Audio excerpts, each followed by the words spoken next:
For over 30 years, George Lucas ruled Star Wars, building it into a financial juggernaut. Star Wars may have started out as a mere movie, but it became a phenomenon. His films crushed box office records. Toys flew off shelves. The franchise simply conquered pop culture. He pulled it off with a deal so unique it stunned Hollywood. Nobody's ever done it. Nobody will ever get to do it again. So how did Lucas do it? How did he get control of Star Wars? You really must begin at the beginning. You know perfectly well where it began. It began with Mr. Lucas. Let's go back to the 1960s, when George Lucas, a USC film student, wasn't dreaming of Hollywood blockbusters. He was drawn to experimental films. His student short, Electronic Labyrinth THX 1138 4EB, was a glimpse of that vision, abstract, moody, and far from mainstream. But fate had other plans, starting with a chance connection with Francis Ford Coppola. George won an award to come to Warner Brothers and observe a film being made there, and he came when we were making Phineas Rainbow, and one day I was working on the show, and I kept seeing the skinny kid with a beard. Coppola saw something in Lucas's raw talent, and the two formed a partnership. In 1969, they co-founded American Zoetrope, a bold new production company aimed at giving filmmakers freedom from studio shackles. We decided to make a kind of alternative studio in San Francisco, and that's how that whole thing started. Coppola used his negotiating skills to strike a deal with Warner Brothers for a slate of films, including Lucas's 1971 feature debut, THX 1138. Back off, THX 1138. It was a dystopian sci-fi gamble, and a huge opportunity for Lucas to step into the director's chair. But when Warner Brothers executives saw the film, things did not go so well. We are sorry, but we must deny your request. Well, they saw it, they didn't understand it at all. I mean, they were completely confused by it. And eventually they cut about 5 minutes out of it. I was very angry.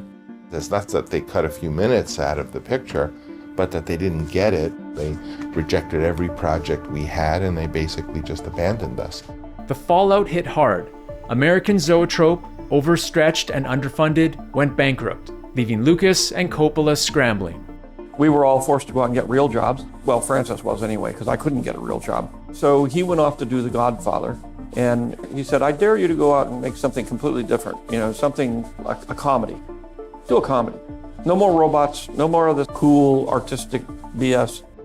As close as I could get to that was this film about my wasted youth. He came up with American Graffiti, a nostalgic nod to his younger days. I just saw a vision. But Lucas still had difficulties with the story. When I was doing American Graffiti, I was still struggling with my I don't want to be a writer syndrome. But when the times are hard like that, you simply have to say, this is what I want to do. I want to make my movie. And you just walk forward step by step and get through it somehow. While Universal Studios did pick up the film, they weren't convinced it would sell. When it got finished, the studio wouldn't release it. They said it was terrible, incomprehensible, it wasn't fit to show an audience. Maybe we'll put it on as a movie of the week, but we're certainly not going to release it. Oh, great. To counter the studio's reaction, Lucas hatched a plan to show the Universal executives his film was a winner. So what we did was, whenever they'd have a screening at Universal, instead of letting them, the three executives, sit in a little room, they got little rooms there, you could seat about 12 people. We said, no. And we put them in a room this size. And we invited everybody at the studio, anybody who had friends, anybody to see it. So everybody, they always saw it with a full house. And of course, the screenings we'd had were all, sensational. Everybody just went screaming, yelling, went crazy. Universal gave the film a theatrical release in the summer of 1973, and it was a huge success, making over $115 million at the box office. It was a big moment for me because I really did sit down to myself and say, okay, now I am a director. So what did all this mean for getting Star Wars off the ground? Well, to properly understand that, we have to go back a bit, because Lucas started developing Star Wars in 1971. The project bounced around. United Artists was initially attached, but that fell through. Then Universal Studios dropped it before the success of American Graffiti. The executives could only think in terms of what they've seen. It's hard for them to think in terms of what has never been done before. Now, in looking back at those pre-release screenings of American Graffiti Lucas helped arrange, one of them was attended by 20th Century Fox executive Alan Ladd Jr. I was lucky that I found a studio executive that just believed in me as a filmmaker. He was one of the most logical and visionary studio executives I've ever met. And he simply said, look, I love that movie. He said, what do you got? And I said, well, I'm trying to get this space thing off the ground. And he said, okay, well, I'll fund the screenplay. The initial screenplay deal with 20th Century Fox paid Lucas $20,000 for Star Wars. The $20,000 I got to write the screenplay was like more money than I'd seen in 2 years. I gave him the script. Laddie said, I don't understand this. Dogs flying spaceships? What are you talking about? This is ridiculous. But you're a really talented guy. Go ahead and make it. Even with that vote of confidence, there were still details to sort out, including finalizing the deal for the film. And what was about to happen gave shape to George Lucas's billion-dollar science fiction franchise. I ended up in a funny situation where I had written a screenplay, but the screenplay was so big that I couldn't possibly make it into a movie. So I went down and I said, okay, well, I'll get rid of the second 2 acts, and I'll just do the first act. I can make that into a movie. That's sort of big enough. As I started to make my deal with 20th Century Fox, I acquired the sequel rights. I wanted to make these movies, and I was determined to make these movies, regardless of whether they wanted to or the movie made any money or not. Lucas didn't just grab the sequel rights, he also negotiated for merchandising, overlooked by the studio as a throwaway bonus. I got the merchandising rights, which weren't anything at the time, but I figured I could make posters, I could make t-shirts, I could publicize the movie. So they were giving away things that didn't mean anything to them, and in exchange, I could have asked for $1 million for the film, and I didn't do it.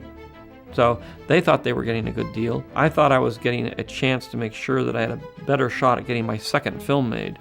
So we were both happy at the time.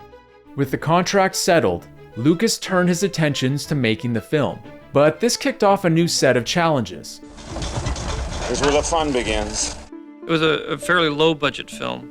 It was a $10 million movie at a time when the big-time movies were $20, $30 million. I had to sort of build up from scratch my own special effects company in the process of starting this whole thing. Lucas launched ILM, Industrial Light and Magic, to craft jaw-dropping effects for Star Wars. But was he juggling too much at once? And I think the toughest part was when I finished shooting, I had no editor. I had to reassemble the entire movie of what had been cut, start from scratch. I went down to ILM. We were about 5 months away from release of the movie, and they didn't have any shots done. I had nothing. I had no movie. I had no effects. I had a big mess on my hands. Really terrible. Really terrible. Whenever you're making a movie, you always have self-doubts. You simply have to put one foot in front of the other and keep going. Despite the headaches, Lucas and his team pulled it off, delivering a galaxy far, far away just in time for Star Wars to blast into theaters in May of 1977. And the film was a hit. The movie is called Star Wars, and since it opened here 9 days ago, capacity crowds have filled the 1,100 seats in the theater almost daily.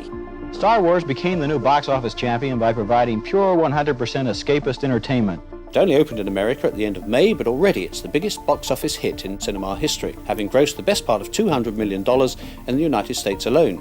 The film was so successful, we were able to make toy deals, and we began to start the whole idea of action figures, of tie-ins. Hello, welcome to Burger Show. We'd like a Star Wars poster, please. I knew it. The success was tremendous, but after the initial excitement settled, Lucas had to shift gears and sort out the details for the next 2 Star Wars films. He decided to revisit his contract with 20th Century Fox on the first film, figuring he could improve on this next deal. And I said, I know what I'm doing for my 50%. I put my heart and soul in this, my whole career is at stake.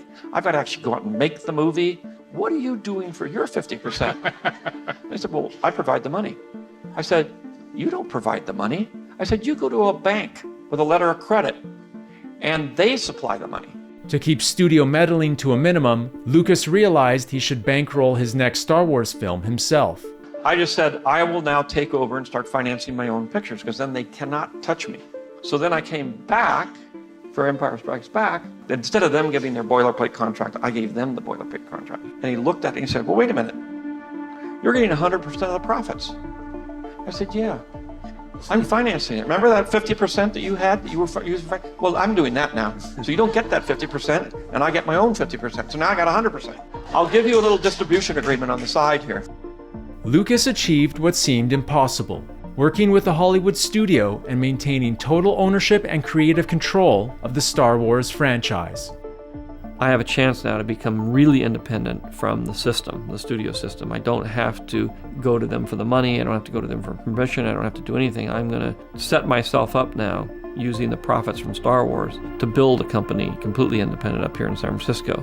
And that's what I did. Ownership let him craft his galaxy free from studio meddling, giving birth to classic films and characters. But the control Lucas held didn't mean automatic success. His decisions did lead to the creation of Jar Jar Binks, midichlorians, and even the Ewok softer vibe missed the mark for many fans. So sure, creators can stumble, but Lucas's control led to many moments of brilliance. The secret is just not to give up hope. And it's very hard not to, because if you're really doing something worthwhile, I think you will be pushed to the brink of hopelessness before you come through the other side.